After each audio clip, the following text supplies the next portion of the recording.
உலகத்தை படைத்து இந்த உலகத்திலே நம்மை படைத்திருக்கிறான். அல்லாஹ் இந்த உலகத்திலே நம்மை படைத்திருக்கிறான் என்றால் நாம் என்றைக்காக இருந்தாலும் இந்த உலகத்தை விட்டு மீளத்தான் வேண்டும். அதே நேரத்திலே அல்லாஹ்வுக்கு ஏதாவது மீறுதல் இருக்குகிறதா, அல்லாஹ்வுக்கு ஏதாவது மீறுதல் இருக்குகிறதா என்றால் அன்பிற்குரிய அருமை பெருமக்களே, அவனுக்கு வானம் பூமி அதற்கு மத்தியிலே உண்டான எல்லாமே சொந்தம். அதே நேரத்தில் எதற்காக அல்லாஹ் நம்மளை இந்த உலகத்தில் படைத்தான் தெரியுமா? இந்த உலகத்தில் படைக்கவில்லை என்றால் அல்லாஹுவை நாம் அறிய முடியாது. இந்த உலகத்தில் படைக்கவில்லை என்றால் அல்லாஹுவை நாம் அறிய முடியாது. இந்த உலகத்தில் படைத்து இந்த உலக வாழ்க்கையிலே ஹயாத்தை கொடுத்து இந்த உலகத்திலே மரணத்தை அல்லாஹ் கொடுக்கவில்லை என்று சொன்னால் அன்பிற்குரியவர்களே, அல்லாஹுவை நாம் நேரடியாக பார்க்க முடியாது. அதே நேரத்திலே அல்லாஹு தபாரக் வ தஆலா இந்த உலகத்தை படைத்து இந்த உலகத்திலே நம்மளுடைய உயிரிலே உடம்பை படைத்து அந்த உயிரை உள்ளே நுழைய வைக்கவில்லை என்று சொன்னால் என்ன செய்ய முடியாது? அல்லாஹ்விடத்திலே என்ன செய்ய முடியாது? துஆவின் மூலமாக பேச முடியாது. ஆக அல்லாஹ் இந்த உலகத்தை எதற்காக படைத்த உலகத்திலே நம்மை படைத்தான் தெரியுமா? நாம் அவனை விளங்கி கொள்ள வேண்டும், அவனிடத்திலே நாம் பேச வேண்டும், அவனை நாம் பார்க்க வேண்டும் என்பதற்காகவே அல்லாஹ் படைத்தான். அன்பிற்குரியவர்களே, உயிரால் பார்த்தவர்கள் ஒரே ஒருத்தர். உயிரால் இந்த உலகத்தில் பார்த்தவர்கள் யார் என்று கேட்டால் ஆதம் அலைஹிஸ்ஸலாம் அவர்கள் அல்லாஹ் உயிரால் பார்த்தார்கள் அல்லாஹுவை. உடலால் ஆதம் அலைஹிஸ்ஸலாம் அவர்கள் பார்த்தார்களா என்றால் பார்க்கவே இல்லை. உயிரால் ஆதம் அலைஹிஸ்ஸலாம் அவர்கள் அல்லாஹுவை பார்த்தார்கள். அதற்கு பின்னால் அவர்கள் என்ன செய்ய முடிந்ததா என்றால் அல்லாஹுவை பார்க்க முடிந்ததா என்றால் பார்க்க முடியல. அதே நேரத்திலே உடலால் பார்த்தவர்கள் யார் என்று பார்க்குகிற பொழுது, உடலாலும் உயிராலும் பார்த்தவர்கள் அல்லாஹுவை நேரடியாக யார் என்று பார்க்குகிற பொழுது பெருமானார் ஸல்லல்லாஹு அலைஹி வஸல்லம் அவர்கள்தான். இன்றைக்கும் கூட அல்லாஹ்விடத்திலே உயிரால் என்ன செய்து கொண்டிருக்கிறார்கள்? ஒரே ஒரு நபி பேசிக் கொண்டிருக்கிறார்கள். உயிரால் ஒரே ஒரு நபி இன்றைக்கும் பேசிக்கொண்டே இருக்கிறார்கள். உலகத்திலே படைக்கப்பட்ட எல்லா நபிமார்களுக்கும் மௌத்து உண்டு, மௌத்தானார்கள். எல்லா ரசூல்மார்களும் மௌத்தானார்கள். எல்லா வலிமார்களும் மௌத்தாவார்கள். உலகத்தில் படைக்கப்பட்ட நாம் எல்லாம் மௌத்தாவோம். ஆனால் ஒரே ஒரு நபிக்கு என்ன கிடையாது? மௌத்தே கிடையாது கடைசி வரைக்கும். அவர் நினைத்த நேரத்தில் உடலை எடுத்துக் கொள்ளுவார். அதே நேரத்தில் அவர் நினைத்த நேரத்தில் நினைத்த முறையிலே உடலை மாற்றிக் கொள்ளுவார். யாருன்னு கேட்டா எங்கே நினைத்தாலும் இருப்பார், எங்கே நினைத்தாலும் இருப்பார், எங்கேயும் வருவார், எங்கேயும் போவார், எந்த ரூபத்தில் வேணுமென்றாலும் வருவார். அதனால தான் சொல்லுவாங்க, பெரியவங்க சொல்லுவாங்க, முசாஃபிர்கள் வந்தால் என்ன செய்யாதுங்க, இல்லாவிட்டாலும் கூட இல்லைன்னு சொல்லாதுங்க, உங்களால் முடிந்ததை உதவு செய்யுங்க, அப்படி இல்லாவிட்டால் என்ன செய்யுங்க, இல்லைன்னு சொல்லாதுங்க. அவர்கள் யாராக கூட இருக்கலாம், நபி ஹிலராக கூட இருக்கலாம். இல்லைன்னு சொல்ற பொழுது ஆமீன் சொன்னார்னா இல்லாமலே போயிடும், இல்லாமலே போயிடும் அப்படின்னு பெரியவங்க சொல்லுவாங்க. அவர் தான் யாருங்க? ஹிலர் அலைஹிஸ்ஸலாம். அவருக்கு மரணம் என்பதே கிடையாது. இந்த உலகத்தில் அவர் யாரை சந்திப்பார்? அன்பிற்குரியவர்கள் எல்லாரையும் சந்திப்பார். நல்லவர்களை நல்ல ரூபத்திலே சந்திப்பார், கெட்டவர்களிடத்தில் எப்படி வேணுமென்றாலும் வருவார். ஒரு உதவி கேட்கக்கூடியவராக வருவார், உணவு கேட்கக்கூடியவராக வருவார், தர்மம் கேட்கக்கூடியவராக வருவார், எப்படி வேண்டுமென்றாலும் வருவார். அவருக்கு என்ன கிடையாது? அவருக்கு மவுத் என்பதே கிடையாது. எது வரைக்கும்? கியாமத் நாள் வரைக்கும் மவுத்தே கிடையாது ஹிலர் அலைஹிஸ்ஸலாம் அவர்களுக்கு. அவர் இந்த உலகத்தில் இருந்து கொண்டே இருப்பார். அன்பிற்குரியவர்கள், ஆக அல்லாஹ் எதற்காக உலகத்தை படைத்தான்?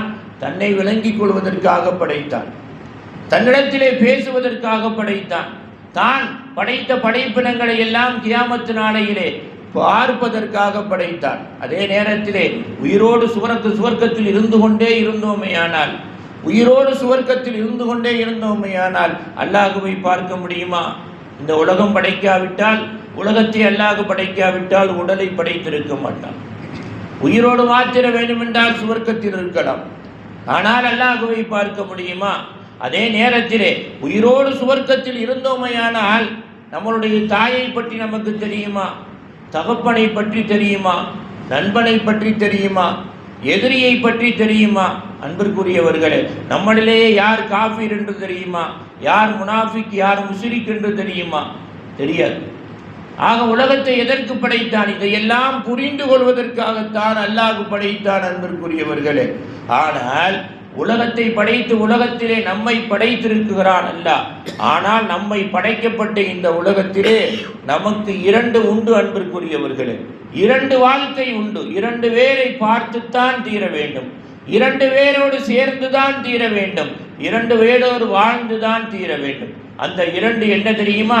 அந்த இரண்டு பேர் யார் தெரியுமா?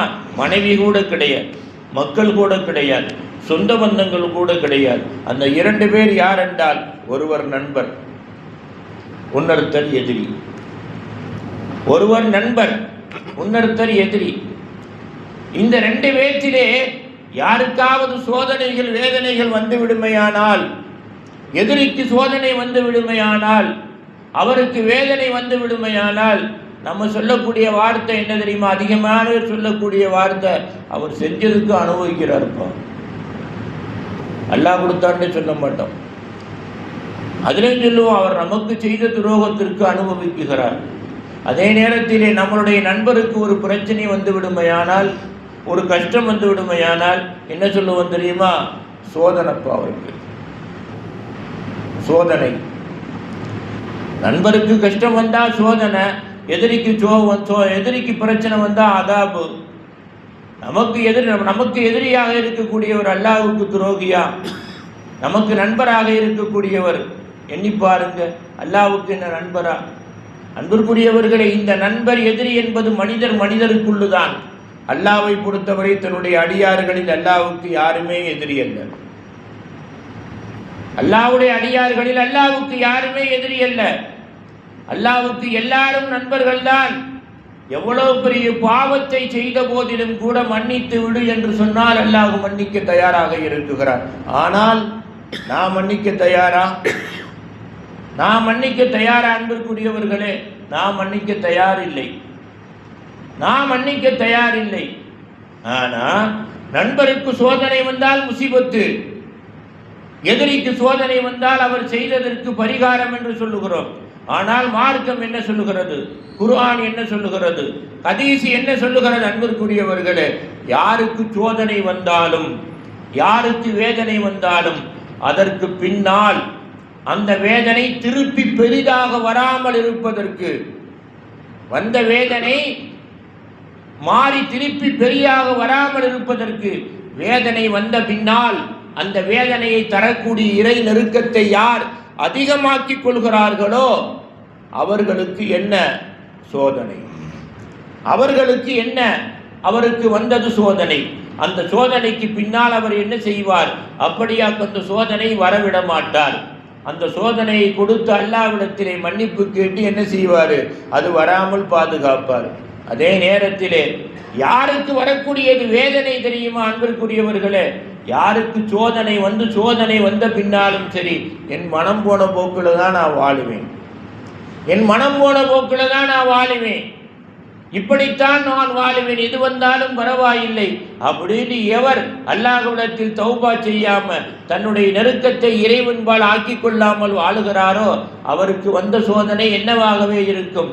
சோதனை அல்ல, அவருக்கு வேதனையாகவே இருக்கும். அதில் இருந்து அவர் மீள முடியுமா? மீழ்ச்சி உண்டா? அவர் மீளவே முடியாது. அந்த சோதனை எங்கதான் கொண்டு நிப்பாட்டோம்?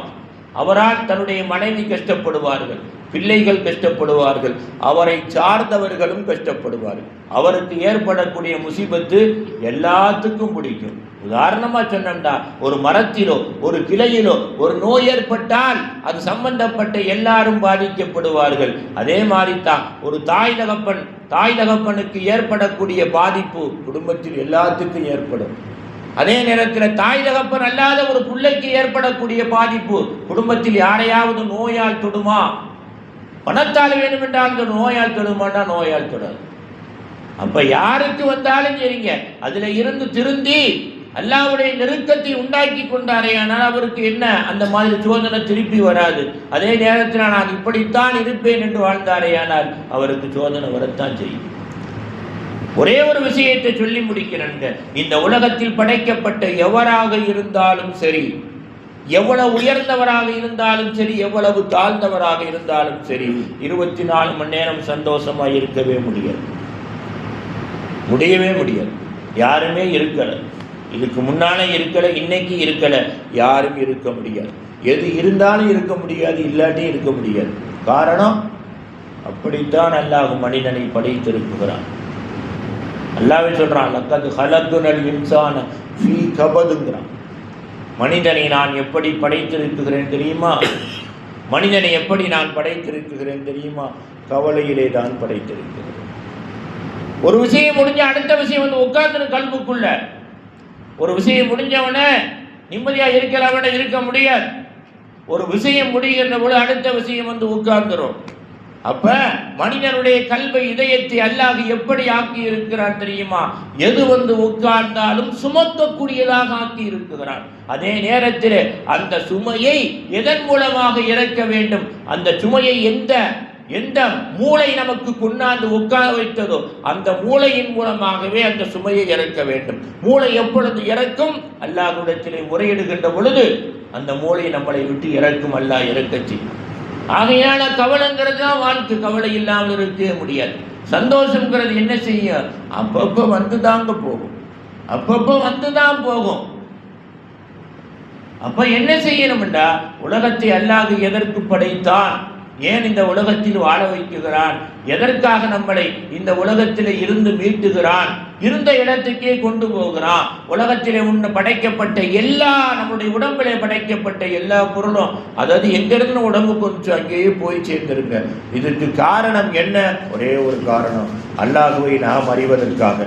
இந்த உலகத்தில் கியாமத்தில் அல்லாஹுவை நேரடியாக பார்ப்பதற்காக இந்த உலகம் படைக்கப்படவில்லை என்றால் அல்லாஹுவை அறிய முடியாது. சொர்க்கத்தில் வேண்டாம் இருக்கலாம், கியாமத்தில் அல்லாஹுவை பார்க்க முடியாது. அன்பிற்குரிய அருமை குருக்கள், இதற்காகத்தான் அல்லாஹ் உலகத்தை படைத்தான். ஆக அப்படி படைக்கப்பட்ட உலகத்தை நாம் கத்தியை கொண்டு பழத்தை வெட்டுவதை போன்று நல்லதாக மாற்றி கொண்டோமையானால், நல்லதாக ஆக்கி கொண்டோமையானால் என்ன சந்தோஷம்? நம்மளிடத்தை நம்மளை விட்டு போகாமல் கொஞ்சம் நம்மள்ட தொடர்ந்துகிட்டே இருக்கும். இல்லாட்டி கை சேதமும் கஷ்டமும் வந்து கொண்டுதான் இருக்கும்.